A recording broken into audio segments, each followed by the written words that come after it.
Bueno, muy bien. Vamos a terminar, terminar. Vamos a conformar un cierre provisorio, macro, de la parte política, digamos, coyuntural. Eh, de 1930 a 1943. La primera cuestión genérica, digamos, para, para mirar el periodo sería que, así como en lo económico marcamos la crisis de Wall Street y la emergencia de los Estados Unidos como primer potencia, la declinación de Gran Bretaña como líder del escenario mundial, en materia política y geopolítica, la política interna de la Argentina va a estar mucho más impactada, influida, y las reacciones de los grupos en Argentina, de las alianzas, de los partidos, de los movimientos, van a estar asociados a las consecuencias eh, que surjan de las distintas conflagraciones o eventos de la historia mundial. Y de hecho, el periodo 30-43 es formidablemente convulsivo eh, en términos de, de grandes impactos, digamos. Lo que vamos a entender es que, en buena medida, la política o la lógica que guiaba la política de los grupos que navegan, surfean esta inestabilidad de la crisis abierta por la trunca democratización del sistema en 1930, es ir asociándose en mayor medida a estas oleadas que impactan desde el escenario mundial. Entonces, en primera instancia, digamos que a partir de los años 30, consolidado el fascismo y luego a mediados de los 30, hacia fines de los 30, consolidándose crecientemente el nazismo, eh, hay para la Argentina un conflicto que tal vez supere al camino fascista nazi en su ascenso al poder, que es el de España. Entre 1936 y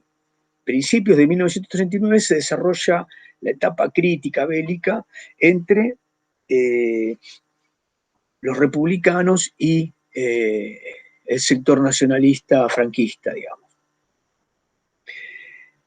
La gran comunidad española que vive en la Argentina va a vivir esta conflagración nacional como lo que era,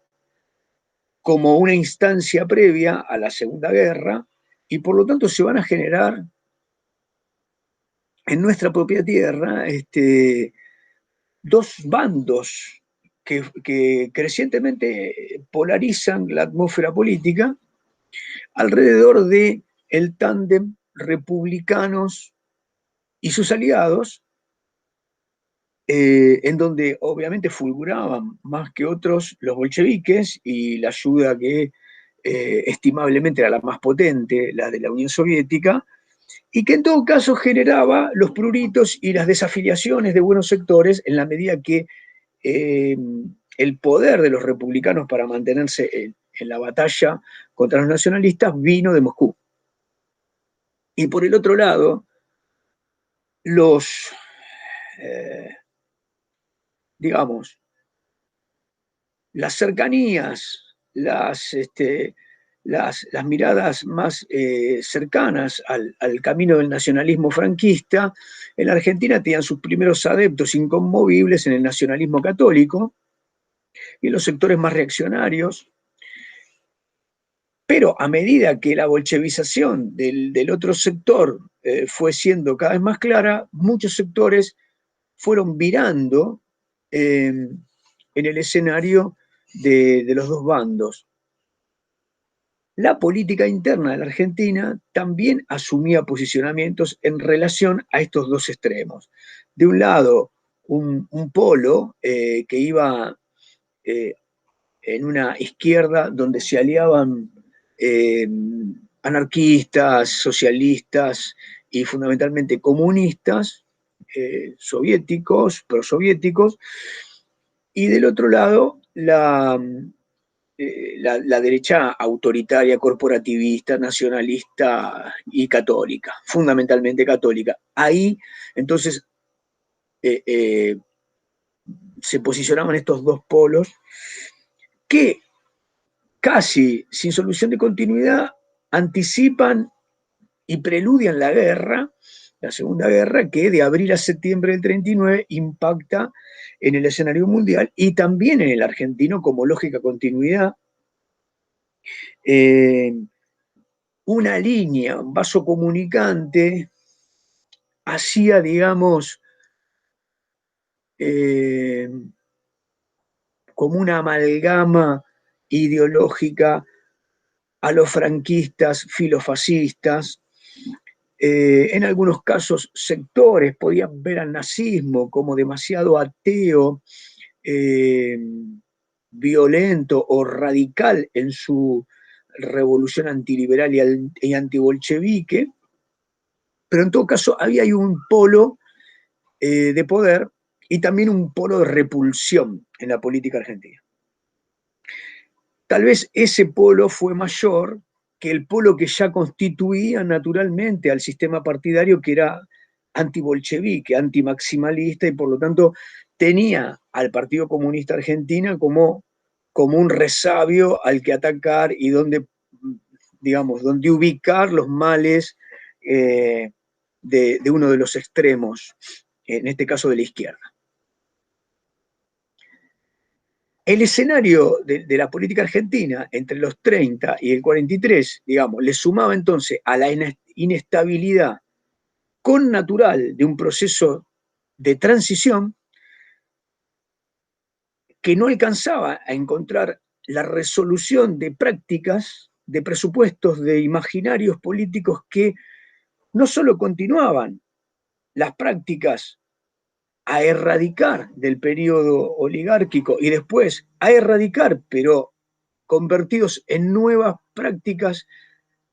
ampliadas al conjunto de la plebe por el irigoyenismo, sino que ahora esta inestabilidad también acudía a esas mismas prácticas sin desterrarlas del marco de la cultura política. Me estoy refiriendo a el caudillismo, por un lado, pero sobre todo a la no instalación del rito del sufragio como un modo de institucionalización de representación genuina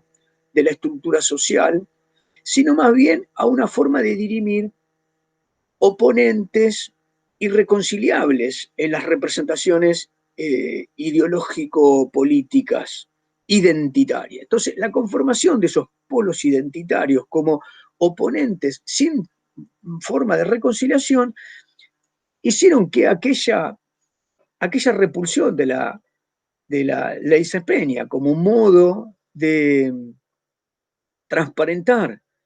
las jerarquías socioeconómicas y socioculturales al escenario de la representación política, ahora constituyeran no solamente esa ineficacia desde el punto de vista de la representación, sino que le sumaran necesariamente la ilegitimidad por necesidad de proscripción o de inhabilitación de los enemigos indeseables para acceder al poder, ya sea como representación parlamentaria, como gobernadores, y mucho menos como presidentes. Entonces, tenemos inestabilidad más ilegitimidad con la continuidad de prácticas que ya consideramos poco conducentes a la verdadera democratización, como por ejemplo las intervenciones federales para desestructurar a los oponentes, como obviamente intervenciones federales para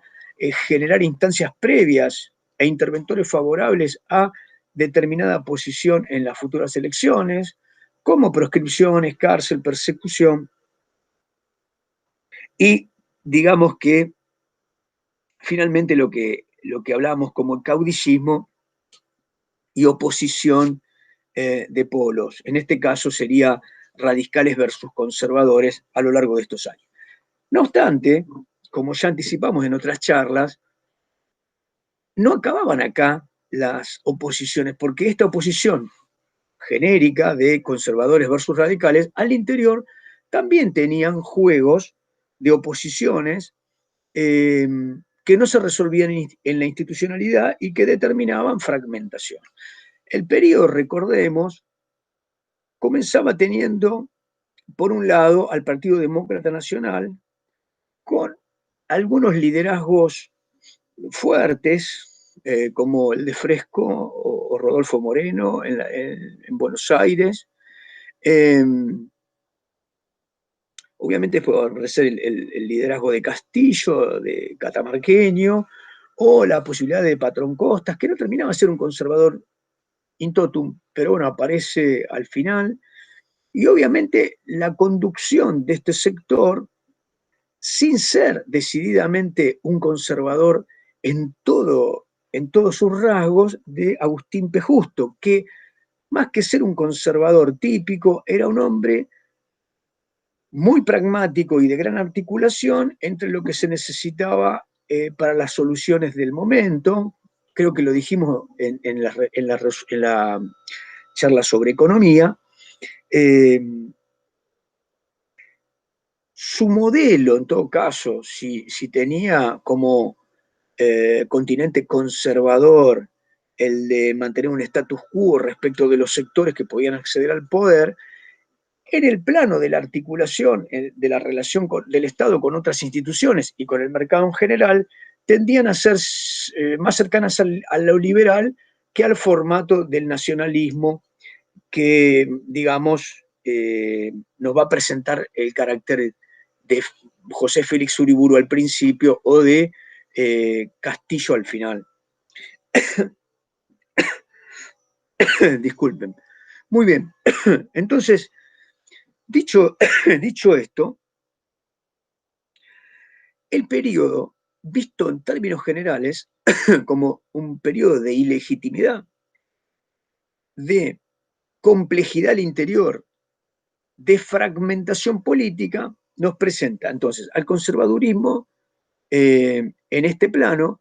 la Unión Cívica Radical, que es en todo caso la que comienza el periodo fragmentada y que va a continuar fragmentada a lo largo de este periodo, eh, presentando tal vez las variantes más típicas de su historia política en el escenario. Por ejemplo, la de la revolución, es decir, desalojado Irigoyen del poder, el general Pomar y otros generales llevan a cabo intentos, el más importante es el de Pomar, pero después hay otros sectores que van a la Mesopotamia e intentan nuevamente sublevar regimientos, terminan perseguidos y terminan fracasando, pero digo, a estos intentos de revolución, desde el carácter que hacía del radicalismo la revolución como el método de acción de defensa constitucional por parte de los civiles conscientes y armados, eh, se le sumó la instancia de la abstención,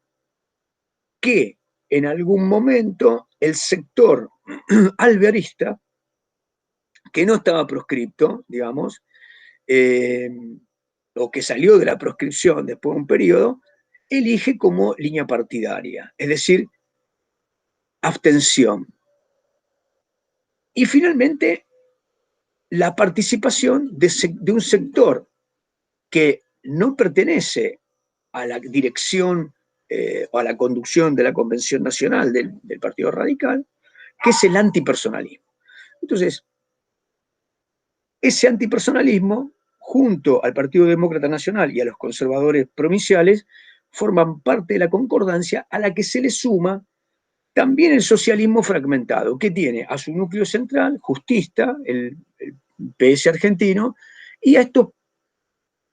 integrantes del Partido Socialista Independiente que de 1927 habían cortado, se habían secesionado, fragmentado del conjunto partidario y habían fundado este PSI, que sumado al Partido Demócrata Nacional y sumado a la Unión Cívica Radical Intransigente, a partir del año 32 perdón, Unión Cívica Radical antipersonalista o antirigoyenista, dije intransigente, me fui a los años 50.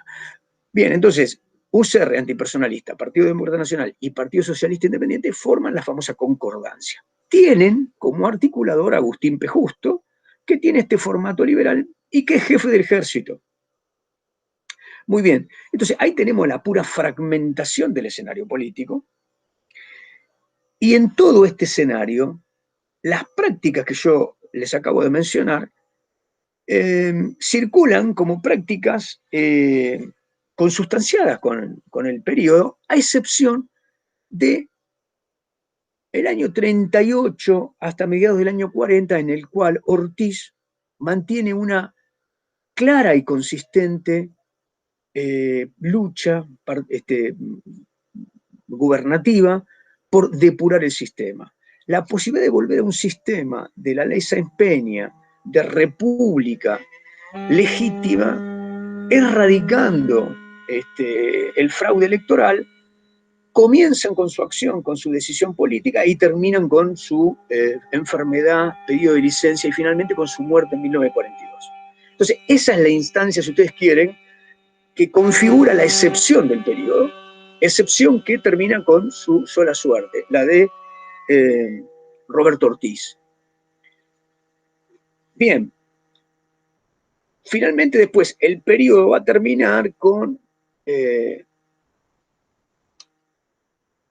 un conservador de carácter no justista, sino claramente católico y reaccionario, digamos, ¿no? Nacionalista, más cercano a los sectores nacionalistas. Muy bien, este es el periodo en general. Podríamos decir que desde el año 39 en adelante, los sectores del ejército participan en las internas de los distintos gabinetes y de los gobiernos, de modo tal que podemos anticipar que el año 43, con su revolución o golpe del 4 de junio y la acción del GO como Grupo de Oficiales Unidos, una logia secreta, no tenía tanto secretismo para la línea de gestión del Ministerio de Guerra, y quienes estaban al frente de ese Ministerio de Guerra tampoco eran desconocidas las logias ni las tensiones dentro del ejército, habida cuenta de que, como dijimos en la presentación de este periodo, el nacionalismo que operaba dentro del ejército y que se constituía en su pensamiento estratégico casi genérico, observaba la convulsión, la tormenta que se avecinaba como un escenario en donde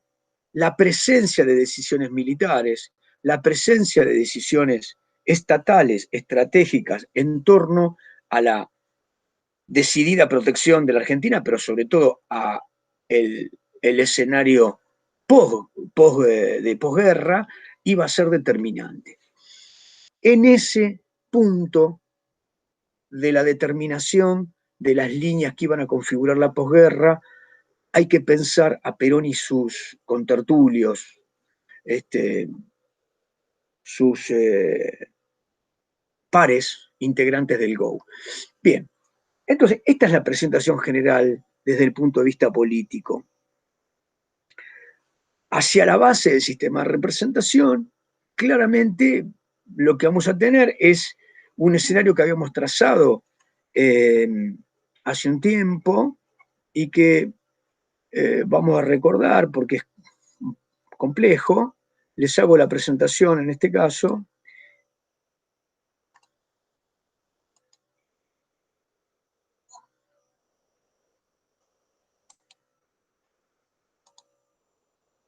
Muy bien.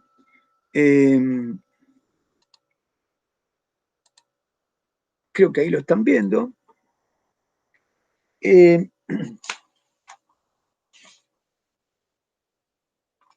Lo que observamos en el periodo, mirando la base del sistema, es en parte lo que yo les aclaraba. Si ustedes se fijan el Partido Socialista da lugar hacia el año 20, 17,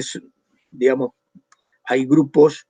desde el 15 rompen, pero a partir del 17 estos sectores internacionalistas, terceristas, que determinan la fundación del PC. Si ustedes se fijan ahí, para 1920 ven el PC, ahí adunan Santander, Barreiro y sobre todo los que son los fundadores en forma, ¿no? Los que van a ser sus conductores son Scioli y Codovilla. Bien, este sector del PC va a ser el sector que va a animar la lucha gremial, va a dominar los principales gremios, como les dije antes, y hay que tener también como un articulador de políticas en torno a la guerra, así como los sectores conservadores y nacionalistas observaban el concurso de la guerra, igual que los radicales, posicionándose en relación a las posibles anticipaciones de escenarios, de la misma manera anticipaba los escenarios, pero no de forma autónoma, el PC argentino, que como eh, uno de los, una de las filiales del PC moscovita, digamos, actuaba mediante el cordón umbilical, llevando a cabo en el escenario nacional las políticas trazadas por los distintos congresos internacionales de esa tercera internacional comunista. Bien, entonces, quiero decir con esto, el PC va a estar presente en las principales luchas de los gremios en los años 30, sobre todo a partir de largas huelgas que mantienen el sector de la construcción gremial, el gremio de la carne, grandes huelgas que van a estar sostenidas por el Partido Comunista, que le suma una característica a lo que habíamos visto de socialistas, de anarquistas y de sindicalistas revolucionarios, que es un consistente trabajo territorial en donde partido y gremios se articulaban con una lucha mucho más integrada. El sostén de los huelguistas, la militancia que no desfallecía jamás de estos integrantes del Partido Comunista Argentino, le iban a dar a los sectores del comunismo una consistencia y una eficacia en la conducción gremial y también en la articulación política. Bien, ¿qué van a hacer los comunistas en el plano de la articulación política? Bueno, van a ser los gestores de lo que los soviéticos solicitaban como alianzas ¿eh? Eh, contra el nazifascismo. Es decir, el estalinismo cambió sus enemigos en varias ocasiones. Pero desde mediados de los 30 lo que propone es a los partidos comunistas de los distintos países establecer alianzas con las burguesías, en el caso de Argentina, para constituir un polo antiimperialista, ¿no? Lo que el Partido Comunista veía en algún punto tenía contactos con lo que había visto Juan B. Justo, pero digamos, a partir de los escritos de Lenin, la Argentina era un país que debía dar cualitativamente su último paso para convertirse en un país objetivamente capitalista, eh, y para esto había que transformar parte de la estructura de la Argentina que era vista por el comunismo como semifeudal. Bien, lo más interesante del Partido Comunista es que va a ser uno de los articuladores del frente que finalmente va a dar como resultado en parte la Unión Democrática, es decir, la unión del ideal del logro democrático asociado esencialmente al eje de lucha internacional contra el nazifascismo. Está claro que en el nazifascismo iba a estar identificado claramente el peronismo. Primero la dictadura católica del 43 al 46 y después el peronismo. Bien, este es el marco general, los principales actores. Ahora, a quién podemos ver además de estos actores. Y si se fijan en el esquema, hay un último actor que lo mencionamos porque va a tener importancia en algún momento de la vida sindical, no porque sea uno de los principales actores, sino porque va a tener importancia en sus interpretaciones, va a tener importancia en algunas acciones dentro del peronismo, va a jugar dentro del peronismo y va a tener una alianza con sectores peronistas, que es el trotskismo. Hablo de un sector minoritario que rompe con la conducción del PC moscovita, es decir, con el estalinismo, y genera en la Argentina la última de las rupturas políticas en la izquierda, que es el antiestalinismo. Bien, entonces el trotskismo se presentaba, si ustedes miran el esquema, ahí aparece Angélica Mendoza, Tomás Valle, eh, llamativamente, aunque ustedes no lo crean, la historia tiene este tipo de paradojas. Eh, un hijo de Agustín P. Justo, eh, eh, Quebracho, en la literatura, ¿no? En la literatura política, va a ser uno de los animadores, ¿no? De este naciente trotskismo. Eh, es una figura que, digamos, un poco exuberante, también ganada por ciertos dotes de literarios, como dije, pero que de cualquier manera anima una de las interpretaciones minoritarias, internistas, de este grupo de hombres de pequeños cenáculos que al principio son bohemios y que para los años 40, mediados de los 40, ya revistan algunos en la acción de grandes fábricas y generan algún intento de conducción gremial. Eh,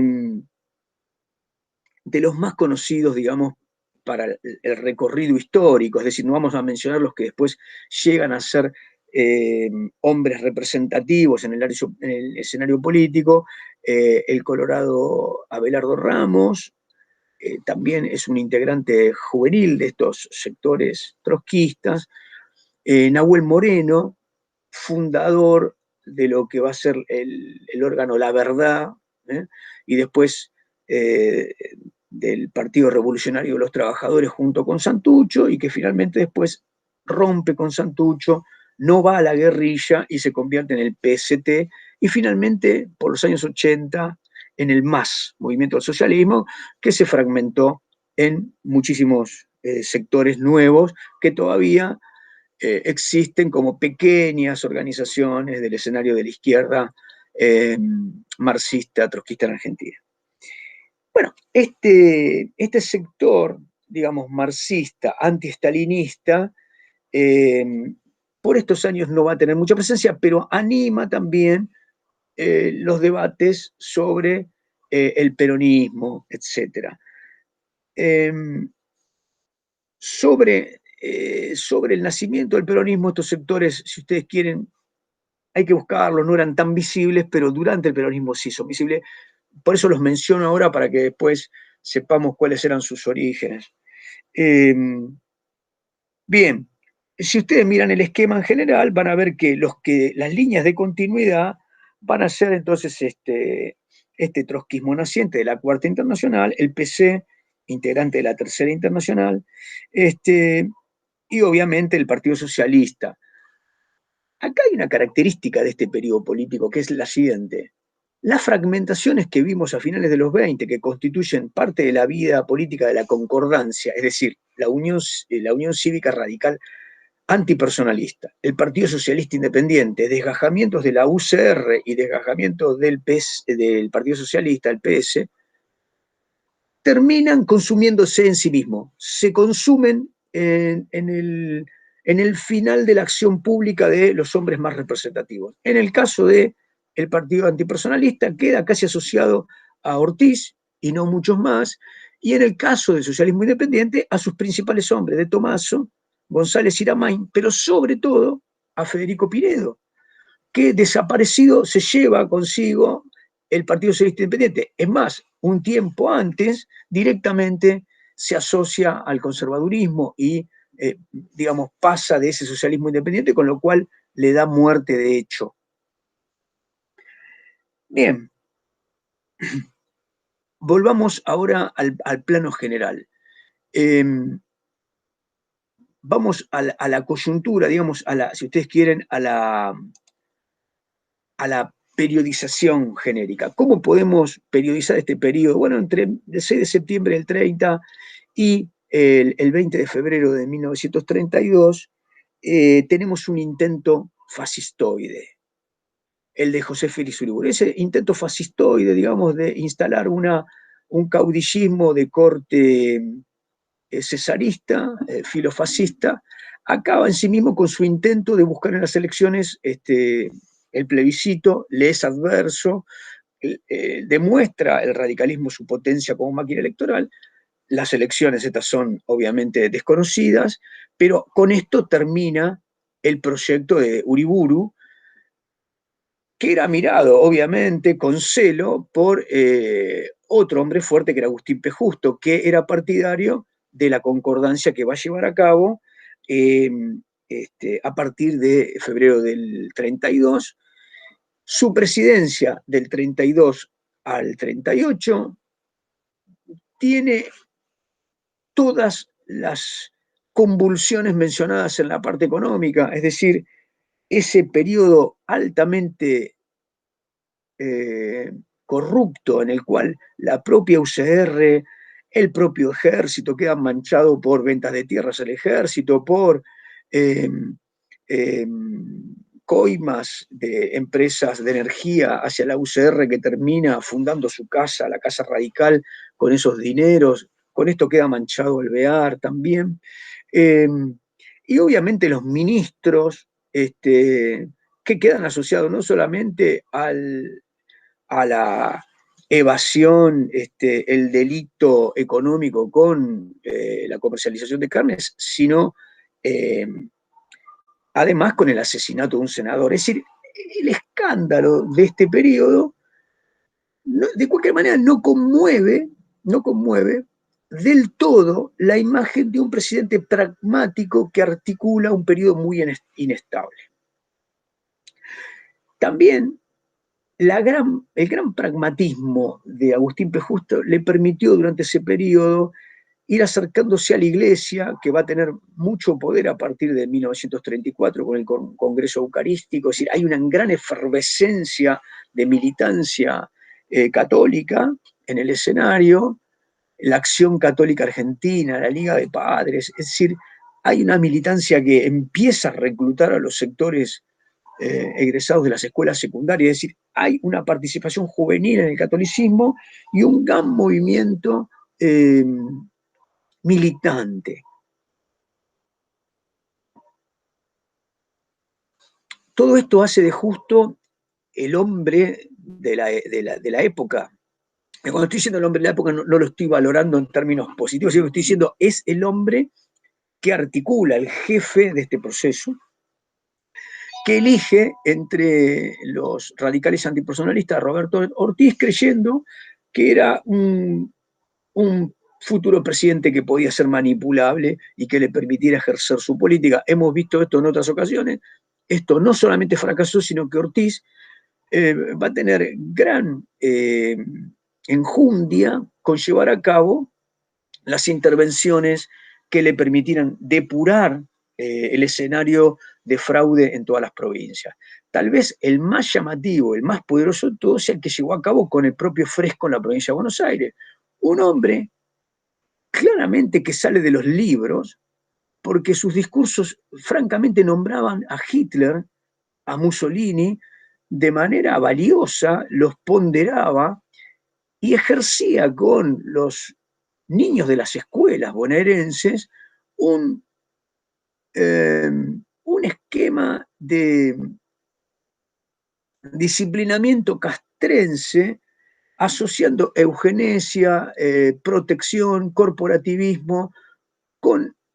esta este raro híbrido de conservadurismo y fascismo y estatalismo creciente. Ahí aparecen en los discursos de Fresco, aparte de un autoritarismo violento, elementos que asociaban ese autoritarismo con la protección de la nación, pero con la protección del pueblo y con los mejores valores de la organización y el orden laboral, sanitario, etc. Bien,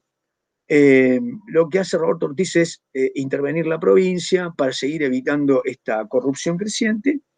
Pero bueno, ese escenario eh, lo deja solo, como dijimos, ante su diabetes, su ceguera, finalmente su licencia y su muerte en el 42. La UCR salía de su estadio de abstención, toma mucha fuerza la posibilidad del retorno de Alvear a la presidencia. Esto finalmente no se logra. Hay una gran interna dentro del partido en relación con la corrupción y por qué Alvear y la Convención Nacional vuelven al escenario de participación,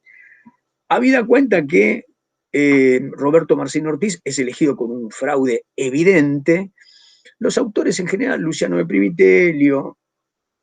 Cataruza y demás,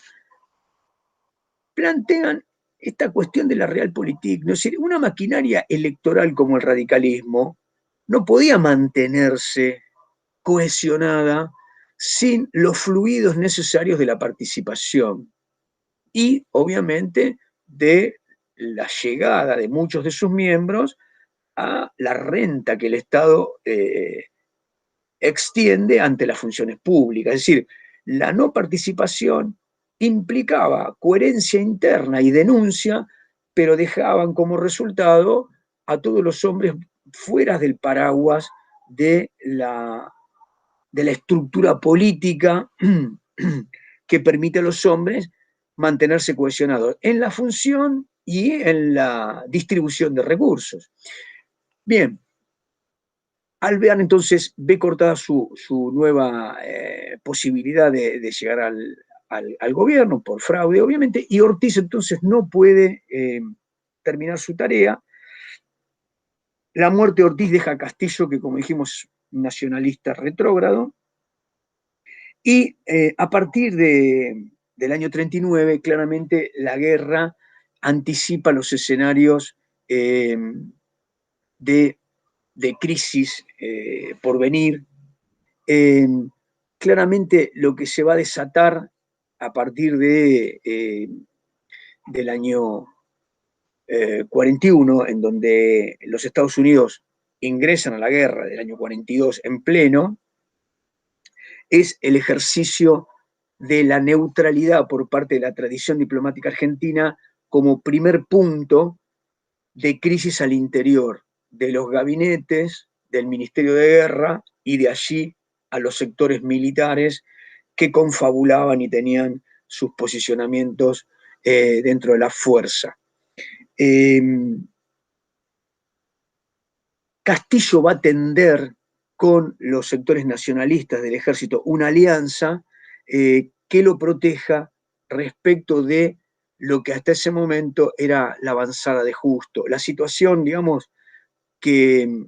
se presenta coyunturalmente es el avance de la vacancia hegemónica, es decir, los tres sectores con líderes que podían acceder a la presidencia, es decir, Justo desde lo que quedaba de la concordancia,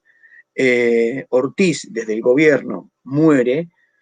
o toma licencia primero, y finalmente Alvear desde el radicalismo, van a morir dos en el 42, tanto Alvear como Ortiz, y en enero del 43 va a morir finalmente Justo. Entonces, en el escenario de sucesión presidencial, lo que se desata en el año 42 es el intento de Castillo de designar a Robustiano Patrón Costas, que es un hombre de Salta, que entre la cantidad de factores que se analizan en el contexto de la guerra, aparece como un hombre poroso a los intereses norteamericanos Eh, y por otro lado, digamos, se avecinaba un nuevo frente de fraude, porque esto es lo que Castillo pensaba con Robustiano Patrón Costa. Entonces, dejemos por ahí factores petroleros, cercanía de los Estados Unidos, intento de fraude por parte de Castillo para ubicar a Patrón Costa. Pero por el otro, digamos, por otro lado de la cuestión, Agustín P. Justo intenta avanzar en un nuevo periodo presidencial, antes de enero del 43, y Muerto Alvear lo que intenta es ser el candidato de la Unión Cívica Radical. Entonces,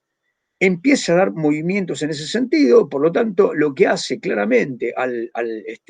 justo para acercarse a esa posición es empezar a desandar su camino más reaccionario, más conservador, acercándose a los lugares más iluminados de la democracia y de los aliados, porque lo que se desata en la Argentina claramente son ahora no los pro-republicanos o pro-nacionalistas o pro-franquistas, sino lo que se avecina claramente es